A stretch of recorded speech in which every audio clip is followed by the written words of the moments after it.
এই জুলাই আন্দোলনে যেমন শুরু করেছিল ছাত্ররা, তারপরে ইমিডিয়েট অংশগ্রহণ হলো শিক্ষকদের, তারপর সাধারণ মানুষ, এখানে মা বোন থেকে শুরু করে ছোট ছোট সবাই এর সাথে ইনভলভ। আমি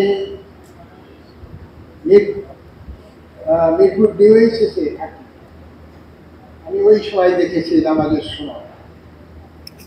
ওখানে তো মোটামুটি রাজনীতি নিষিদ্ধ, কিন্তু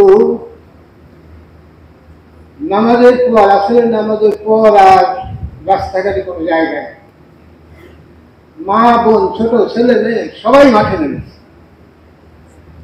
এই যে সর্বাত্মক অনুভূতি, এই স্বৈরাচারী সরকারের বিপক্ষে তারা একটা আন্দোলন দেখিয়েছিল, এবং যারা মাঠে ছিল তারা তারা তো জীবনকে সামনে রেখে চলেছে এবং জীবন বাজি রেখেছে। বহু হিসেবে আসছে ১,৫০০ ছেলেমেয়েরা আত্মত্যাগ করেছে।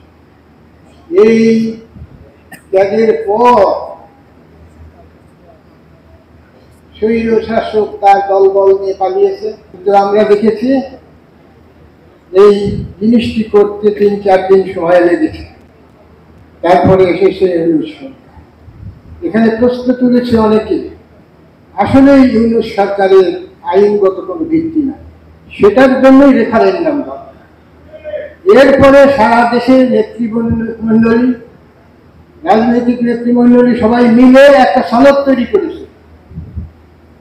তার ভিত্তি কোথায়? সেটা কি জনগণ জানে? কয়েকজন জানে, নেতারা জানে, তারা সার্কুলার পাঠিয়ে দিত। কিন্তু যেটা কয়েকজনের ভিতরে সীমাবদ্ধ, সেটা অন্যরা যে মানবে এর গ্যারান্টি কোথায়? সেই গ্যারান্টি পাওয়ার জন্যই এটা আইনি ভিত্তি প্রয়োজন। সেই ভিত্তি রেফারেন্ডামের মাধ্যমে এটাকে এস্টাবলিশ করা যায়। তো আমরা সবাই, এত লোকের ত্যাগ তিতিক্ষা, এটাকে এস্টাবলিশ করার জন্য এই সনদকে জনগণের সামনে উপস্থাপন করি এবং তাদের মতামত নিয়ে এটাকে আইনি ভিত্তি এস্টাবলিশ করি। এই কাজে আপনারা সবাই সমর্থন করবেন।